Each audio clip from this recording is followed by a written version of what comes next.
good, man? Dude.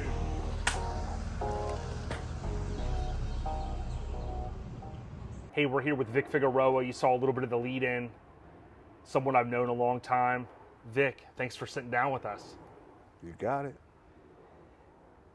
Do us a favor. Start off with a little bit of history about who you are. Where did you grow up? I'm from New York, born and raised, 93, 96. I went to the military, came back home, wanted a new start in life, so we moved to Florida in 2000.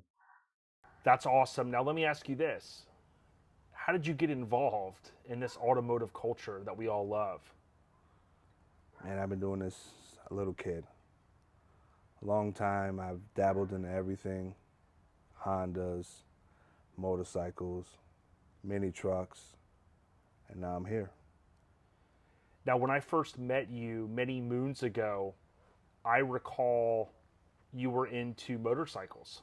Yes, sir. Was that the gateway, if you will, into this lifestyle? Yes, because I had a Nissan Hardbody that we used to tow my Jigster in the back. And my wife and I, we had a pretty bad accident.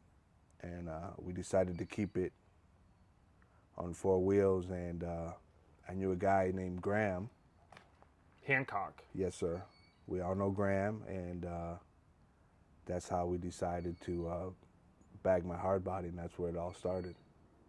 Man, many moons ago. Now, something that we've always reinforced on this channel is, the cool thing is, Vic, is although we're going to talk about lowriders here in a moment, we would ask that you subscribe, because one of the key things is this is our lifestyle. Whether you're into lowriders, mini trucks, full size, you name it, we cover it. Talking about the motorcycle, when we first linked up, I recall you talking about getting parts chromed, one-off pieces being made, anodized parts. Before we talk about this Cutlass we're sitting in front of, how important is it to you to have details dialed in on whatever you're building? Details are everything. Details get overlooked. I'm just a very detailed guy. And if it's not detailed, if it's not clean and classy, I'm not doing it. I love it. Now, you hinted a moment ago about the Nissan Hardbody. Now, although when we first linked up years back, you were kind of getting out of the motorcycle world and you were saying, hey, I want to do the same foundation that I had with this clean motorcycle, chromed out, anodized parts, if you will, but I want to put my energy into mini trucks, right? Yes, sir. And talk to us a little bit about the Nissan Hardbody and how it evolved over the course of time.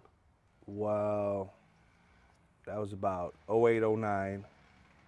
I was building that, and then to another club member, I linked up with Severed in like 2010. That's at the time when Slamfest moved to Gainesville. Mm-hmm. And then kind of fizzled out. And then you and I linked up 2011 when Courtney passed away. Yeah, rest in peace to Courtney Hollowell. The Nissan, I recall at a local show, it was like a silver color, more of a pewter, but it really evolved from there with the Cadillac wheels that you had on it. Correct. It was silver and black at first, and like I said, and then linked up with you. We started hanging out, doing our thing, and I said, I got to take it to the next level. And over the course of time, that truck evolved. I remember coming to your place, and you just said, hey, I want to have one of the cleanest trucks out there. And I said, hey, Vic, I don't hate to rattle your cage, but you already have one of the cleanest trucks. But you were always taking it to the next level. Talk to us about the feeling that you had when Brian, our good friend from Grinder TV, the Mini Truck Hall of Fame inductee, just a great guy. Talk to us a little bit about the feeling you had when it was shot, knowing it was going to run up in Gainesville. At that point, there's too many people to thank. There's a lot of guys, different clubs that helped me get the truck to where it was at that point when Brian shot it. But before Brian shot it, I was a little discouraged because I had 2 previous photo shoots that didn't go anywhere. So I thought it never was going to happen.